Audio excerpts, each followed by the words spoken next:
Hello, my YouTube friends. It's Richard, founder of ShortTermRentalSecrets.com and Airbnb Superhost.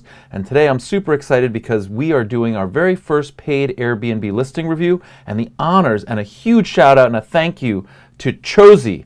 You're our very first subscriber, and we're going to go ahead and review your listing here. If you want your listing reviewed, go ahead and click on the link below and get put on the waiting list. So Chozy, thank you very much. Let's get started. As you know, we do these things in 6 different segments. We start with the title, then the photos in the order, the thumbnail, the description, the copy of how you're marketing it, the reviews that other people have left you, and then finally we're starting to introduce a pricing portion of it. And so let's just see what we've got here. I've gone ahead and taken a look at the listing, and I want to talk a little bit about the title first. Private room / bath in a clean house by Grant Park. So Chozy, I love the fact that you talk about that it's a private room / bath, but I think it's a private room and a bath, not a slash. And I think the clean house is sort of a given. I've said this in other videos before.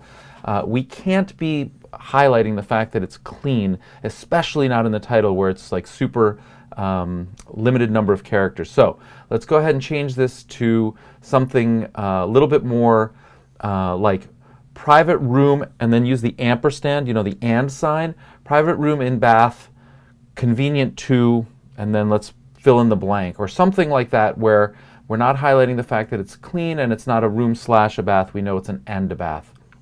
The title can be improved. The photos, I've gone ahead and looked at them, and I'm going to go scroll through them real quick again.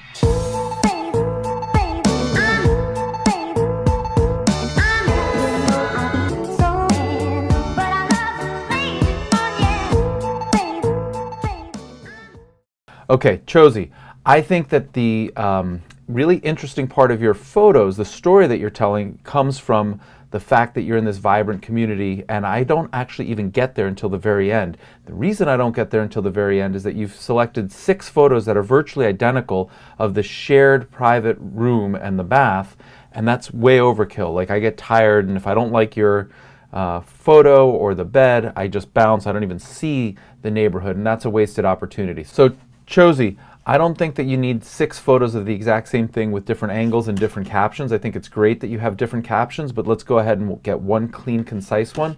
And I happen to think of all 6 of the photos, this one is the best one. It's shot a little bit high. If I was going to ask you to shoot it again, I'd be a little bit lower. Again, best practice is to shoot the photo as if you were living in the space, in which case you would be either seated at the desk or lying on the bed. So if you could just take the photo again a little bit lower, I think that would be helpful. This photo here just looks really sloppy to me. I don't like the empty wire hangers. I would recommend upgrading. You know, for like $5 you can get some plastic or even some wood hangers and make it look a little bit more you know, neat and orderly. This just looks like an afterthought. I know that the mirror is supposed to be at that angle, so that's what keeps it upright, and the throw pillow, but just when I look at this, it's not inviting. It's not someplace that I want to stay, and I'm not even sure what this box is. I thought initially that it might be a fridge or a safe, and you don't even highlight that in the description. It just says closet. But I think this photo needs to be shot from a lower perspective, get some wood hangers in there, have the closet doors wide open, and then maybe put a little Photoshop, if you can, that says fridge, or at least put it in the description that it says it's the fridge, and then I think that shot is much better. Here's a shot of the fridge. Again, I don't know that you stock anything. It seems to me like you don't stock anything, but as a host or a super host, it might be a really nice thing to always have a nice steady supply of like small little Poland spring waters that you can get at Costco or whatever, inexpensive, and just stock 6 waters in there. And then if that's what you're doing, go ahead and shoot that again. And now all of a sudden it's like, wow, I've got like my own mini bar, as opposed to I've got this black thing in the closet and it's empty. Show people how they might use it. This photo is nice, and I think it adds value because you can see how nice and bright everything is and where the hallway is, and I guess the bathroom. One thing that I've noticed in all of your photos, it seems like you have Febreze like right here, and I noticed it in the photo over here, and then you have it also over here. So I looked at your description. I understand that you smoke a hookah in there, and that's probably why you have all the Febreze in there, but it starts to worry me that this place is very smelly and you have to have a lot of like Febreze, and that Febreze, even though it's not particularly chemically smelling, some people may not like it. And just recognize the kind of subtle messages that you're sending to people when they see Febreze everywhere in like every photo and every angle. You may use Febreze a lot, but I don't know that I would be photographing with it in every single place. Again, Febreze in the bathroom. I don't particularly like this photo shot. This shot is a superior photo shot. Again, I'd probably remove the Febreze. It's just sending me a subliminal message that like this place has really bad odors or smells a lot like smoke. And I don't think hookahs particularly smell. And in fact, when I've walked into a room that do have hookahs, I kind of like the scent, but that doesn't mean that that's a universal thing. Not everybody feels that way. This photo, once again, doesn't add a lot of value. I know that there's a sink. I know that there's a mirror. I'm not loving the Febreze in every single photo again. And then this shot, again, I think it's shot a little too high. I would take it again from a lower perspective. I do think the hookahs are really nice and interesting. Draw a lot of, like visualization. I think I understand who you are a little better. But the rest of the room is really kind of white, which is nice, but could use some artwork. Maybe get something Middle Eastern or something that's important to you, or something that's hookah related, or something, little piece of art up here. It's very sparse. Here's one piece of art. You have some nice throw pillows and quilts and a good looking rug. So you're adding some color into the otherwise very white space. I'm not sure what this is supposed to do. It kind of scares me. The Xfinity alarm system, the photo itself, again, isn't in focus. And the fact that you have an alarm system, I know you're trying to get me comfortable that the house is safe, but you're actually making me worried. And so I'm not sure that I would include this unless you think it's really important. I don't know where you live or why the alarm system is important, but you haven't told me why, and it just makes me a little nervous. The front door here, I'm not sure that the photo adds a ton of value. Might be better to show the whole house. I do like the touch keypad entry, and we're going to touch on that later when we talk about your hours of like check-in. But I love the fact that you have this touch keypad entry. And this is now a better photo, I think, than the front door alone, although I'm not loving the broom here. I do like the fact that you have a welcome mat, these nice little chairs. This is a nice photo, you can sit outside. Here's a photo where I think it's well-intentioned, like showing the outside and that you have some outdoor space, and that's really cool. But once again, it just looks really sort of messy with all these drain lines or whatever they are, and dirt and some weeds and some cinder blocks and some stuff. Like, to me, it just sort of looks a little bit like under construction or overlooked, not well maintained. If it were me, for very inexpensive, and I was interested in promoting my Airbnb business, I would get some shrubs or some trees planted here. It's not going to add like a lot of cost or maintenance to put them in and maintain them, but it makes the whole area, it adds a lot of curb appeal. And to the extent that you don't want to do that, which is totally reasonable too, then I probably wouldn't put this photo in there, because when I look at this, this is taking away from what I want to do, not adding to it.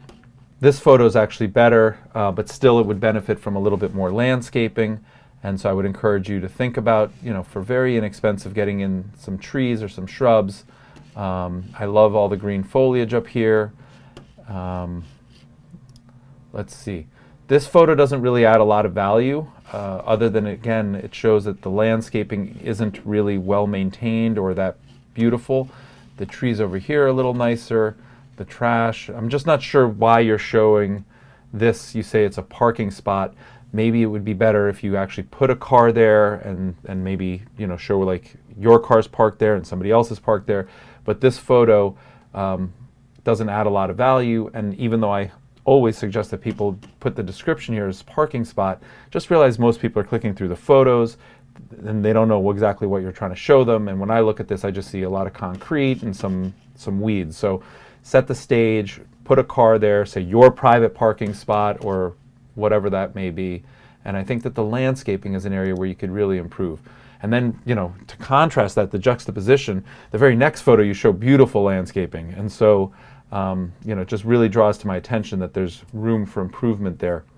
I also want to say that some of these photos need to be much earlier on. Now that we cut out, say, 5 photos of the private room, by definition they will be earlier on, but start to sprinkle them in, right? Show like a photo of your house and then a photo of what's nearby. And these photos, I think, are much more interesting.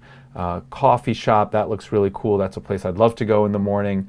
The zoo is really cool. Instead of saying private room in clean house, which is your title here, say the Atlanta Zoo is 4.6 miles away, accessible by this subway or this train or Uber, 5 minutes away. That's where you want to be highlighting in there. East Atlanta,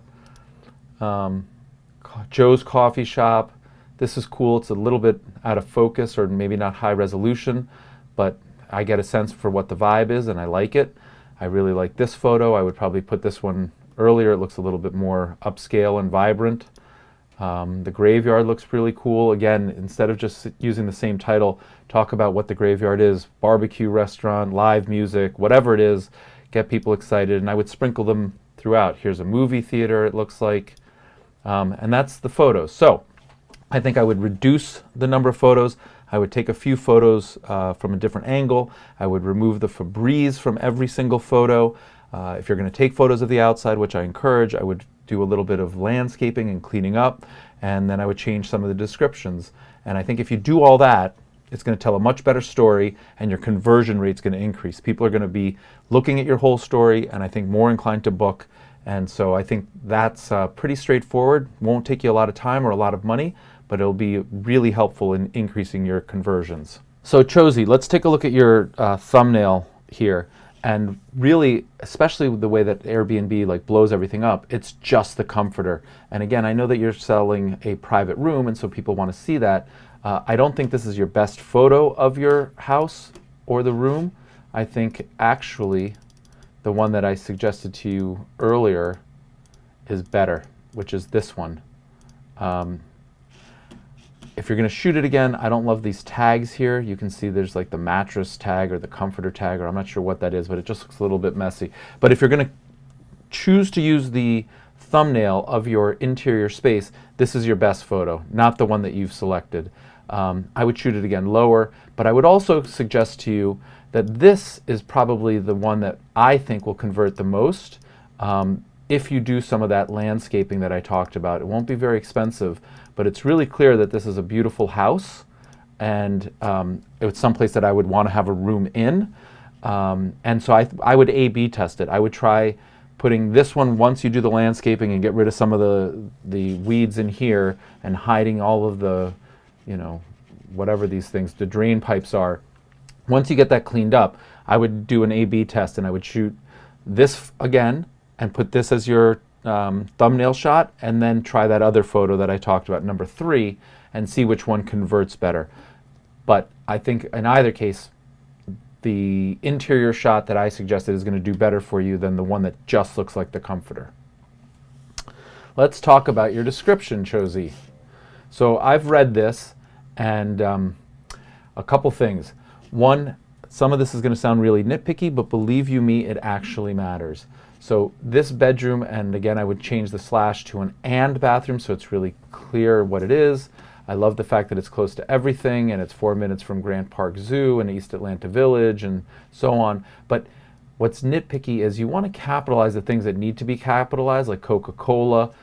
In this particular case, aquarium doesn't need to be capitalized.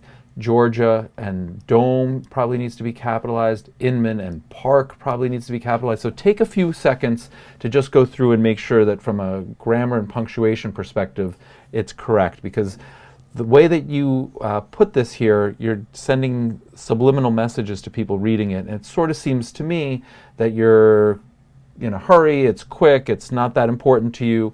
And as a host, you want to say, no, I pay attention to all the details and I really care. And when I clean the place, it's really clean and so on. Again, you've highlighted that it is a clean and neat space, and I can see that from the photo, so I'm not sure that you really need to highlight that. I would spend more time talking about close to downtown and the MARTA bus station across the street, which you didn't put a photo in, so maybe you should include that. And I think you need to talk a little bit about what people can use. So like, Are they allowed to use the parking area? Are they allowed to use the living room? Is the kitchen for them or not them? Because all I've said right now is that there's a bedroom and a bathroom. And then in the space area, you just said it's clean and it's convenient. Let's talk about sort of what they can sort of do and not do. And here again, it's the bedroom and the bathroom.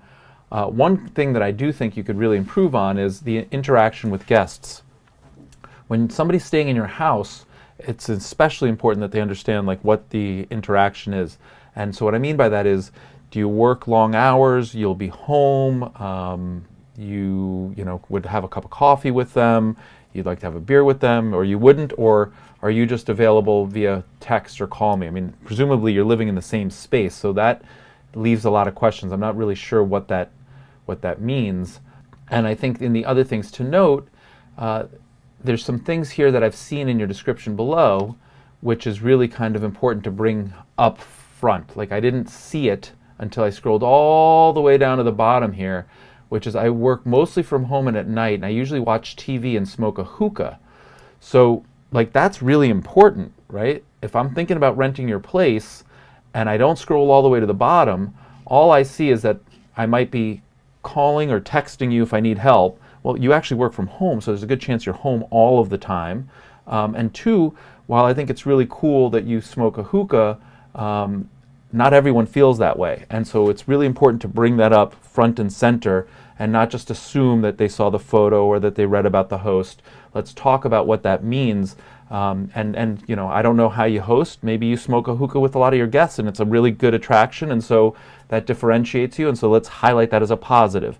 Or if you'd never smoke hookah with your guests, then maybe you want to try and smoke the hookah outside. It's evident that you live in Atlanta, warm weather, you've got outdoor space. Maybe you should highlight the fact that like when I have guests in my house, I don't smoke the hookah, I smoke it outside. Or you should start to think about that level of communication in here in the description, because these are questions for me. And if I don't have answers, I'm going to go to the very next property and book someplace that doesn't have those questions. Again, it could be a positive and get me to book. It could be a negative and get me not to book. And if it's a negative and I don't book, that's actually good for you because you're not going to get a bad review.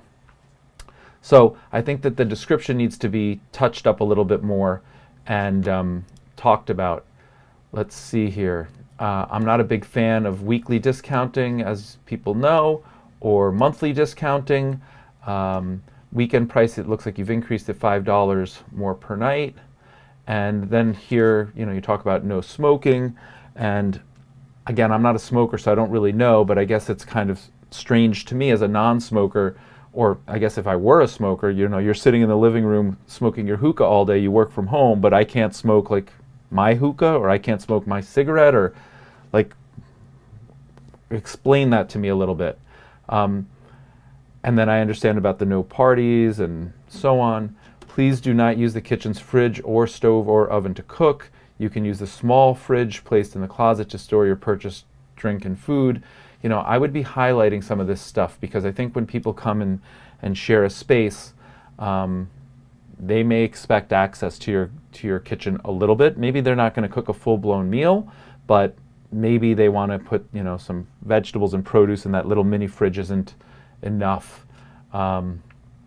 So I think that the description can be improved a little bit. Cancellations are moderate. That's completely up to you. I'm a much bigger fan of more strict ones. About the check-in. Oh, and one thing that strikes me as really kind of, I don't quite understand it. This is a big deal. Check-in from 7 p.m. to 10 p.m. That's very off-market. Most check-ins on Airbnbs are earlier, like 3 p.m. or 4 p.m. People fly from different parts of the world, and if they come in at earlier, that's a long ask to ask them not to come until 7 o'clock. And especially in your particular case, you've shown that you have a automatic key lock. Like it should be self-entry. They should be able to check in at whatever time. So if 7 o'clock is because you're not home, or if 7 o'clock is because you're home and you're working, you don't want to check them in, it's your house, it's your rules, you can do whatever it is that you want. If you're trying to do Airbnb to maximize revenue, this is off market and might get people to book somewhere else. And given the fact that you're either home or you have a lock, I think you can accommodate an earlier check-in. Of course, I leave that to you. I just pointed out as a way to increase your revenue and get fewer people to bounce. Okay, Chosi, let's turn now to the reviews. 29 5-star reviews across the board. It looks like you're doing great. I think it's really awesome that you're doing this well, and yet you're seeking to improve and buying this listing review. And I hope we're already adding some real value here. The one thing that I would say is I see that you don't have any responses to any of the reviews, and that's a big thing. Again, this is a social and a community thing, and you're just sending a little message to people as they read the reviews, and prospective stays in your place are all reading the reviews. Believe me, they all read the reviews. So when you go ahead and respond, it just shows people that you're there and you're responsive and you're social. Another thing that kind of I don't quite understand is this guy Jeffrey has posted 3 reviews in the last month, and that's just a little weird. It could just be that he came 3 different times, and that's fine, but that's where you could put the review like, hey, nice to see you again. Hey, I just saw you last week. It's so great that you came back. And then it doesn't sketch me out. I'm not weirded out by it. I'm like, oh, wow, this is a great place, and this guy keeps coming back. This is great. Right now, it's kind of a question. I'm like, what is this? So let's finally go to the pricing, and at $40 a night, my gut tells me that it's very reasonable. I see that you have the instant book on, and then when I took a look at your calendar, I can see here that you actually have a fair amount of availability, which I'm a little surprised by because I think it is a great value and you've got great reviews and you're conveniently located to everything. So I'm just not sure why you're not booking some more. I mean, the entire month of November is open. I don't think you have much more room to go down in price. I've looked at some of the other ones on Airbnb, and it seems to be the market somewhere between, say, 35 and 60. So at $40, you should be doing okay. And the only thing I can come to is that there's a lot of these question marks in your listing that are maybe getting people to book somewhere else, like the smoking and the late check-in and the fact that I don't have access to, maybe the kitchen or the fridge, the fact that I see, smoke, Febreze, clearing air stuff everywhere, the unkept yard and landscaping. These are little things, but if people have a choice, and they do have a choice, they may book somewhere else. So I think you have a lot of room to improve on your occupancy rate and probably your pricing. And if you haven't tried Beyond Pricing, a dynamic pricing engine, I'd highly recommend trying it. I think the first month is free. We include a listing right in the review. Give that a try. But overall, it's evident to me that you're doing a good job. You've got 29 5-star reviews. You couldn't ask for any more. The only thing you could maybe ask for is being a little busier and then slowly increasing your price. And I think with some of these tips in the photography and the description and maybe some of the decorating or landscaping type tips, I think you could probably increase your occupancy by a factor of 2x. So I hope you found this helpful. Please go ahead and let me know what you think. Leave comments and feedback. Let's help one another. Just one person, but I'm sure Chosi would love to hear from all of us. And if you haven't joined our Facebook group, please do. If you want your listing review, go ahead and click on the link below. And until then, happy hosting. Oh, and did I mention I'm trying to get to 5,000 subscribers on YouTube by November 17th. Please help a brother out. Thanks so very much. Happy hosting.